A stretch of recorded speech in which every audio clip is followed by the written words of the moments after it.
19 jarum. Cara menggunakannya? Jadi cara menggunakannya memang dibuka dan ini tidak ada tutupnya juga. Jadi sudah tidak steril lagi. Seperti kalau dokter harusnya tahu ya, itu cukup saya sesalkan. Kenapa bisa menjual produk yang tidak steril seperti ini? Dan itu secara kedokteran tidak dibenarkan. Sangat tidak dibenarkan karena ini membahayakan masyarakat, keluarga masyarakat. Ada kewajiban Anda sebagai seorang konsumen menyampaikan kepada masyarakat bahwa ada produk yang berbahaya. Saya sebagai seorang dokter, mungkin kalau bukan dokter tidak tahu, tapi karena saya sebagai dokter maka lebih bertanggung jawab untuk menyampaikan itu ke masyarakat. Termasuk sebagai konsumen. Termasuk sebagai konsumen. Karena Anda juga membeli produk tersebut untuk kepentingan riset. Betul, dan sebenarnya nggak cuma di bidang kosmetik juga. Saya kalau ada masalah di bidang pengobatan yang lain juga pasti saya bicara. Pada saat Anda dikejar, dicari, ataukah Anda diintimidasi sama seseorang yang bernama Reza Gledis atau Bang? Bukan, jadi ceritanya begini. Pada saat saya review yang pertama, beliau datang suami istri, tidak ketemu dengan saya. Yang kedua, review yang kedua tiba-tiba atau Bang Yudi datang ke saya, ngobrol dan mengakui dengan jelas produknya memang overpriced dan overpriced. Mengakui, meminta maaf, itu ada saksinya. Nah setelah itu saya ajak ke makan, kita ngobrol dari hati ke hati, saya nasihatin dia untuk menarik semua produk dia yang ada di pasaran. Gitu.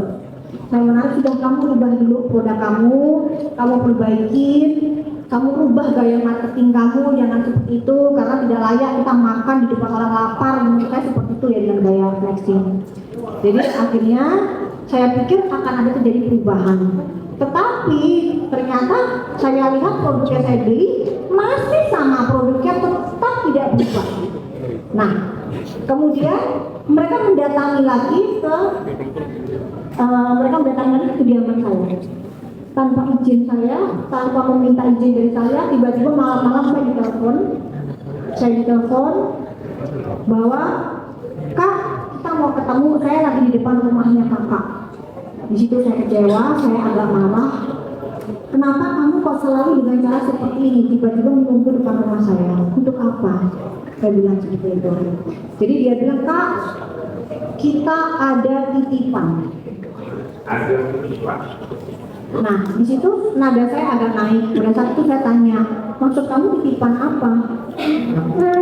Nah, lalu, oh enggak Kak, ini cuma titipan buah kok, kita mau silaturahmi. Nah, di situ saya agak marah. Saya bilang, kamu tuh kalau etika, kalau kamu ke rumah orang itu izin dulu.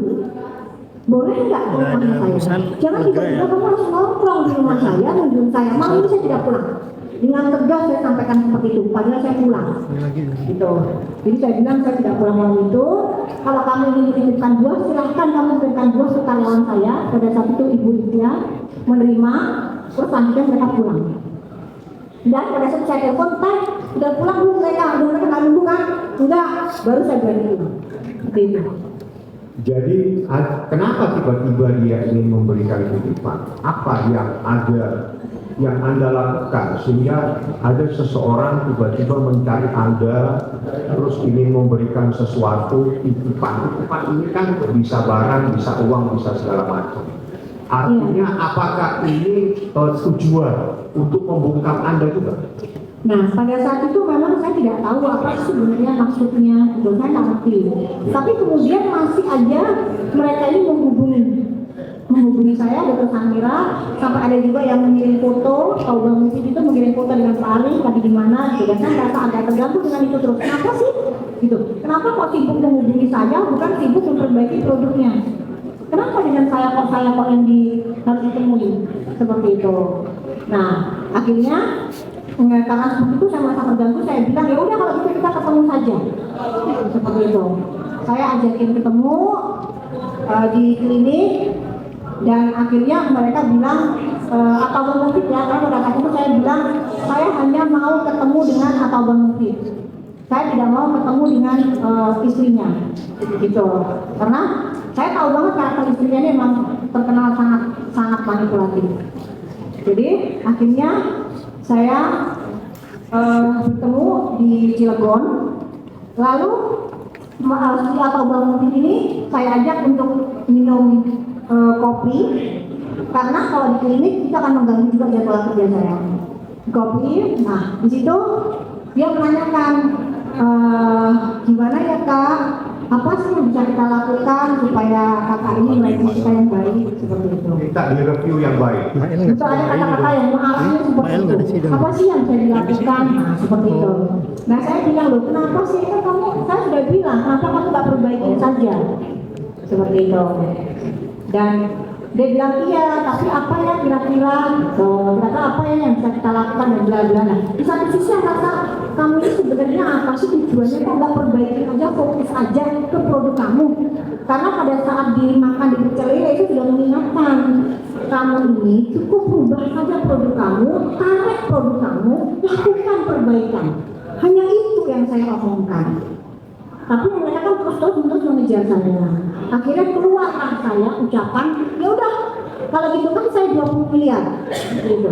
Atau 20 juta atau 2 juta apa gitu, $2 apa? Iya, saya lupa pastinya gimana. Asalnya dengan jumlah yang sangat fantastis. Karena saya pikir kan mungkin dengan begitu ya, akhirnya ya udahlah, nggak akan mungkin juga kan seperti itu. Nah, ya udah, akhirnya di situ dia bilang, Kak, bisa nego apa enggak bisa nego. Maksud saya itu ya udah lu perbaikin aja, hanya itu aja niat saya. Nah, terus habis itu 2 hari kemudian saya tidak pernah menanyakan ke saudara Reza Gadis, cek ke atau Bang Mufid, tidak pernah sama sekali. Tiba-tiba 2 hari kemudian saya mendapatkan kabar, cek dari atau Bang Mufid bahwa, Kak, saya dan istri bersedia memberikan 20 miliar ke kakak. Di situ saya kaget dan saya menunjukkan cek itu ke semua teman-teman saya. Jadi tidak ada yang saya tunjukkan. Saya bilang, gila ya, begini dia bisa mengeluarkan uang 20 miliar. Hanya untuk sebuah produk Anda untuk mereview baik-baik ke produk-produknya dia. Nah di situ saya sendiri kaget, saya ketakutan. Anda malah ketakutan? Saya ketakutan loh, kok bisa ya orang yang mengasih saya 20 miliar untuk produk, berarti sebusuk apa produknya dia sampai dia rela mengeluarkan uang 20 miliar sampai itu. ketakutan harus mengeluarkan uang 20 miliar betul supaya Anda diam. Ya juga saya seperti itu, betul. Dan setelah itu saya juga tidak pernah menanyakan atau menyuruh orang memberikan nomor rekening, memberikan ancaman, intimidasi, tidak pernah. Bila forensik mungkin handphone bisa dicari sendiri ya, saya tidak pernah melakukan itu. Tetapi 5 hari kemudian atau Bang Mufid menanyakan, cek kembali ke saya, Kak, boleh enggak saya jualan? Dan jawaban saya saat itu, saya ya jualan aja, ngapain nanya-nanya ke saya? Asalkan kamu jualan produknya tidak overclaim, jangan membodohi publik terus menerus, jangan menjadi rakus, jangan menjadi penjual yang serakah, jualah produk yang amanah, jualah produk yang tidak overclaim, tidak overprice. Hanya itu saja. Dan saya tidak pernah menanyakan, menyuruh orang, tidak pernah sekalipun. Gitu. Dan pada saat diperiksa penyidik pun saya tunjukkan chatnya, bahkan ya itu jadi sebenarnya bahwa tidak pernah. Oke, saya ini tergelitik ya dengan pada saat pertama Anda menyatakan bahwa saya mau ketemu dengan atau Bang Mufid, tapi saya tidak mau ketemu dengan Reza Gadis. Kenapa? Karena dia licik. Karakter orangnya itu memang sangat bermain film bikin dan drama. Jadi pada saat drama apa licik? Dua-duanya menurut pandangan saya. Jadi pada saat dia pertama kali bikin video konten permintaan maaf, ya. Dia bikin konten video bahwa sambil dengan muka yang kusut, kerudungannya kayak letoy, apa namanya yang kusut lah, penampakannya itu kayak seperti meminta simpati dari masyarakat, pandangan saya. Karena saya ada juga yang melaporkan orang terdekatnya bahwa sebenarnya dia tidak seperti itu. Jadi dia membuat TV mengesankan meminta simpati dari masyarakat bahwa ya saya minta maaf, produk saya ternyata memang ada yang sebagian overclaim, di depan saya banyak tumpukan kertas dengan muka yang lintang mata hitam sambil Pak nangis. Nah di situ saya kecewa, memang saya menghubungi Pak Arif, saya bilang sampai kapan kalian akan terus bermain drama seperti ini? Kenapa kalian tidak mengakui saja ke masyarakat? Iya, produk kita salah, kita tarik dan kita memperbaiki. Dan ada satu memang, saya jelas bilang, Reza, silahkan kamu bikin konten yang mengucapkan terima kasih ke dokter detektif. Untuk apa? itu adalah niat saya untuk kebaikan diri Reza sendiri. Karena apa? Akan muncul kepercayaan masyarakat. Oh ternyata Reza Gladys sudah berubah, mau merendahkan egonya. Karena diri saya pribadi tidak merasa bangga dengan ucapan terima kasih dari seorang Reza Gladys. Sedikit pun saya tidak merasa bangga. Ya, kecuali saya ucapkan terima kasih oleh ulang saya yang jujur, penjual skincare yang amanah, saya ada kebanggaan. Tapi diucapkan terima kasih oleh Reza Gladys atau Bang Mungkin, tidak ada sedikit pun kebanggaan dari saya. Jadi di situ saya niatnya apa? Niatnya itu kembali ke diri mereka, biar masyarakat bisa percaya lagi ke mereka. Hanya itu saja. Saksi, Anda berkali-kali minta supaya Anda tarik. Bisa tarik produk Anda perbaiki, tidak perlulah Anda menghamburkan uang untuk menutup dan menyuap orang-orang yang kritis terhadap produk itu. Apakah itu dilakukan? Iya, tadi ucapannya itu kan sudah melakukan itu. Bukan. Apakah saran Anda kepada Glavitsa atau Reza Gladys supaya dia menarik, memperbaiki, mencoba untuk membuat lebih baik produk dia itu, apakah dituruti atau dilaksanakan? Tidak. Jadi pada saat saya membeli lagi produknya yang sebenarnya sama-sama aja. Sama-sama Sama saja. aja. Jadi Berarti juga membuat dia tidak melakukan apa yang menjadi Anda sarankan, tapi justru ingin menutup Anda dengan semuanya dilakukan dengan uang. yang saya lihat seperti itu. Jadi berbeda Jadi dengan menghalalkan segala cara dengan mengeluarkan uang untuk Anda. Seperti itu. yang saya lihat memang namanya Seperti itu ya. berbeda dengan owner brand Days yang juga saya review. Dan ternyata setelah saya tanyakan ke reseller-resellernya, ternyata beliau melakukan penarikan ke reseller-resellernya. Ditarik Nah, semua. itu ditarik. Yang lain-lain itu melakukan review memperbaiki ya. Memperbaiki, betul. Memperbaiki. Jadi ya sudah. Gitu. Sebetulnya Memperbaiki. kami di sini agak penasaran motivasi Anda menyampaikan kepada masyarakat itu apa yang kan begini, ini kan banyak juga dokter yang lain mungkin tidak ada yang mempunyai perhatian kepada masyarakat, banyak dokter, tapi Anda begitu antusias, Anda datang ke lab, Anda beli, sebetulnya tujuan akhir yang Anda inginkan kepada apa yang Anda lakukan itu tujuan mulia Anda ini apa, saksi? Sebetulnya apa yang Anda inginkan kepada masyarakat supaya ibu-ibu kita, adik-adik kita itu semuanya cantik beneran, tidak cantik karena dempulan, tidak cantik karena apa dan sebagainya. Apa tujuan akhir yang Anda inginkan? Dengan niat suci, niat mulia Anda mengorbankan biaya segala macam melakukan lab. Sebetulnya apa yang Anda untung ada Gugi dari perkara? Yang pertama adalah berhentinya budaya flexing di TikTok yang merusak generasi bangsa, anak bangsa, itu yang pertama. Dan alhamdulillah saya sudah berhenti seperti itu. untung ada Gugi Sangat jarang sekali. Yang kedua, agar masyarakat Indonesia lebih cerdas dalam memilih skincare, agar tidak dengan mudah termakan iklan-iklan yang nggak sulit, lu rekam ya. tidak mudah percaya dengan oknum penjual skincare yang berprofesi dokter, yang sebenarnya dia hanya ingin mengeruk keuntungan sebanyak-banyaknya dari masyarakat dengan menggunakan profesinya sebagai seorang dokter. Salah satunya. Dan yang saya paling harapkan masyarakat untuk lebih pintar menyimpan uangnya. Belum tentu produk yang mahal itu bisa cocok, ya bisa bagus di kulit kalian. Kenapa? Karena kembali lagi skincare itu cocok-cocokan, jodoh-jodohan.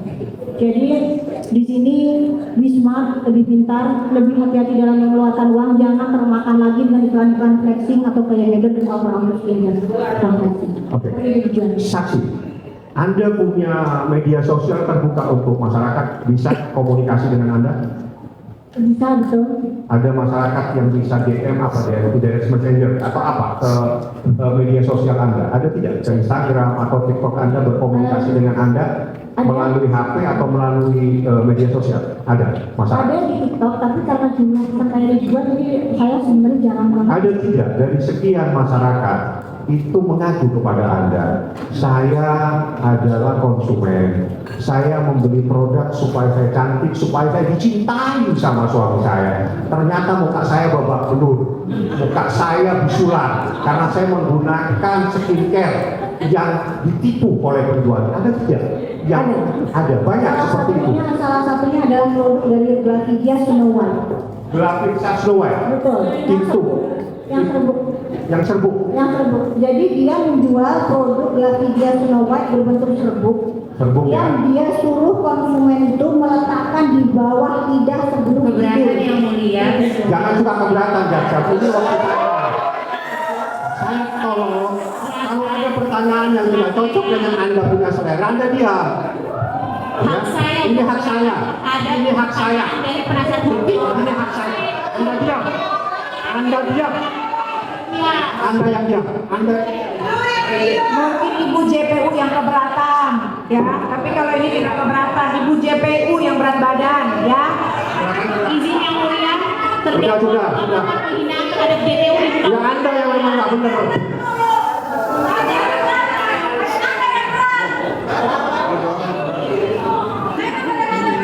Mau dihentikan apa dilanjutkan ya? Jadi kita ingatkan ya, kita ingatkan kepada penuntut umum ya. Kita ingatkan kepada penasihat hukum ya. Seperti yang saya sampaikan tadi, bahwa perkara ini akan kita tutup jam 4. Sebentar didengarkan ya. Jadi kalau memang masih panjang, nanti akan kita datangkan lagi. Tapi kalau bisa diringkas 10 menit, silakan ya.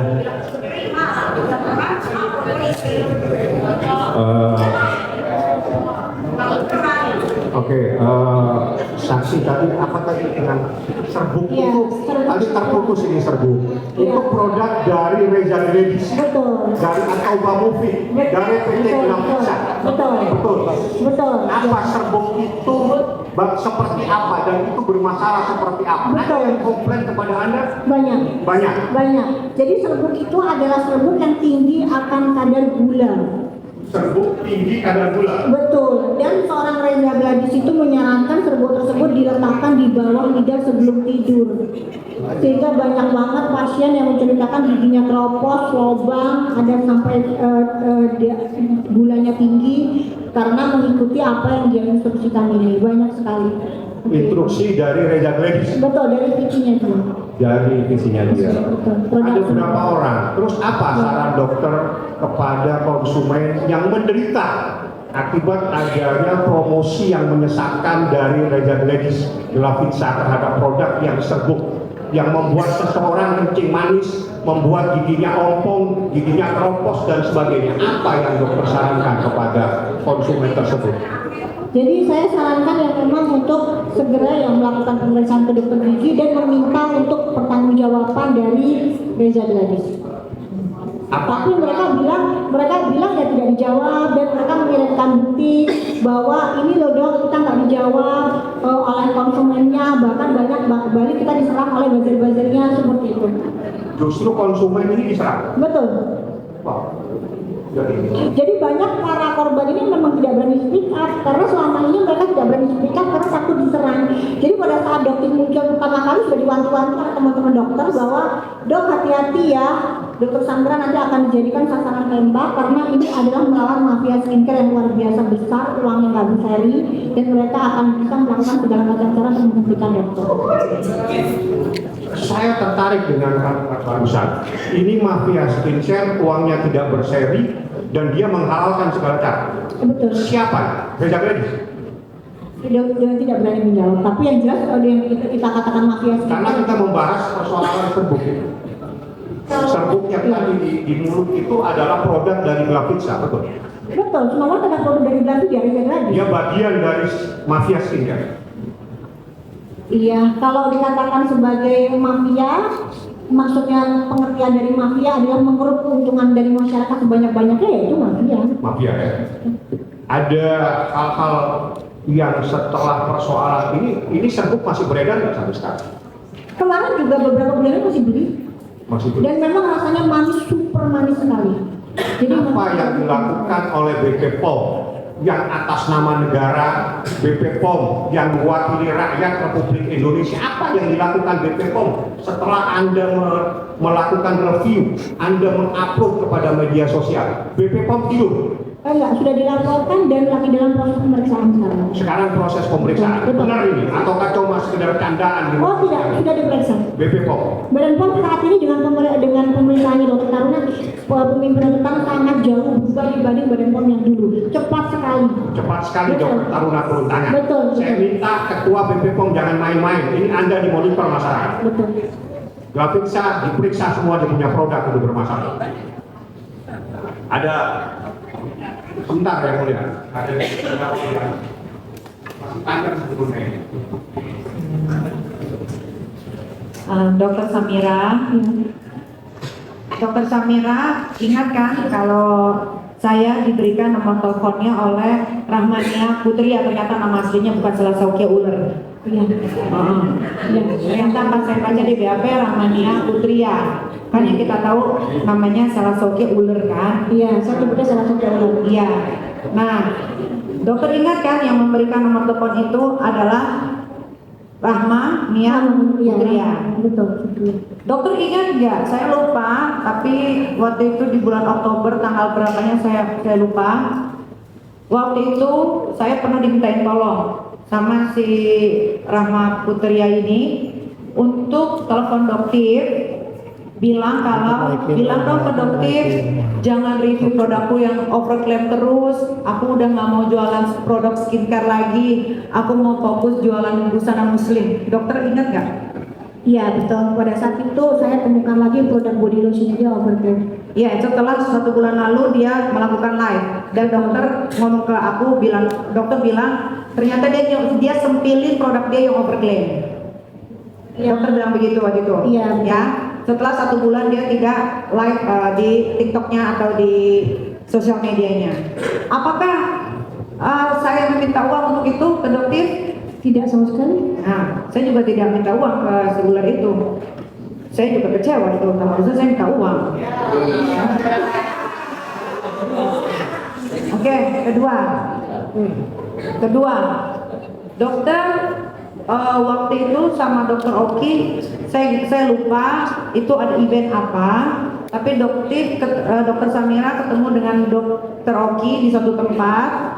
Lalu berpisahlah dokter Samira dengan dokter Oki. Dokter Oki menelpon saya. Dia bilang seperti ini. Saya ingat betul. Ami, lagi sibuk nggak? Enggak dok, kenapa? Aku barusan ketemu dokter. Oh ya, ngomong apa? Dia bilang begini.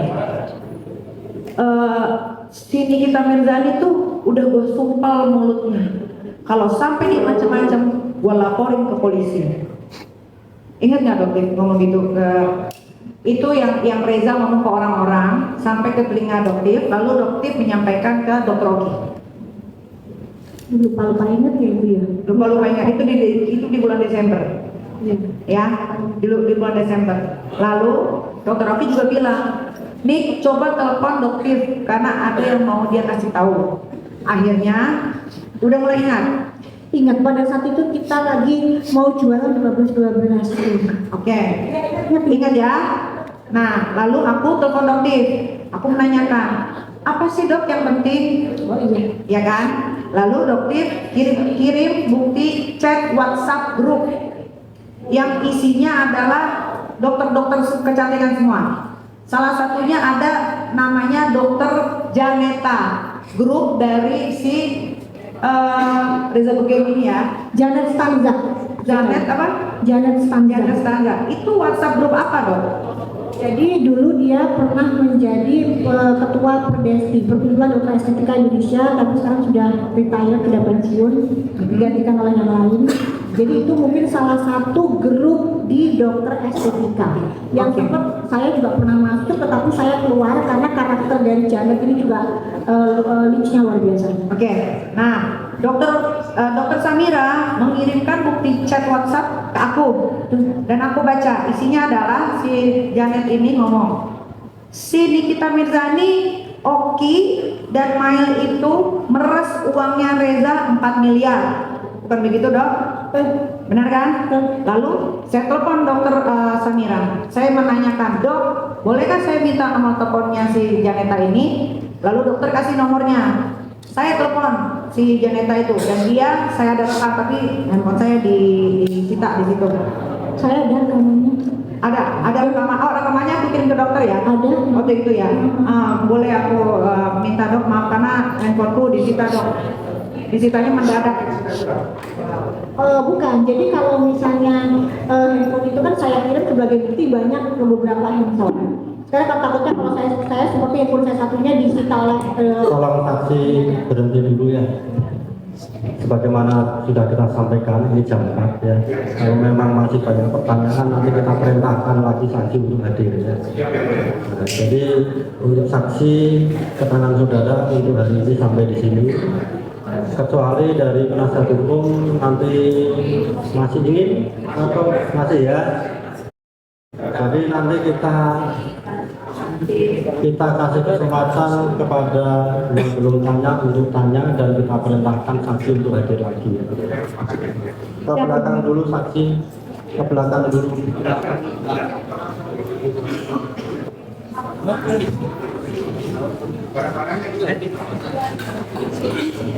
Kita jatuh 90 peralatan.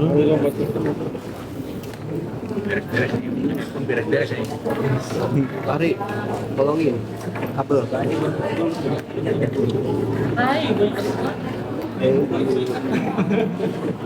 Iya, Pak.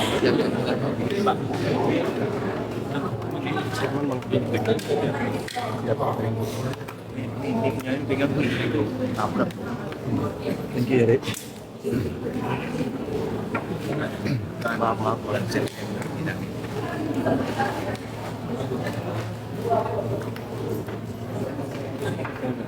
Oke.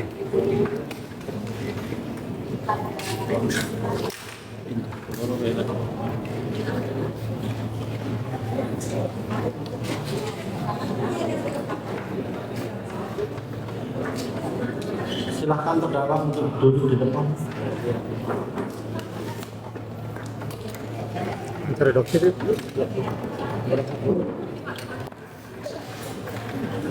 Jadi kita sampaikan kepada semua pihak ya.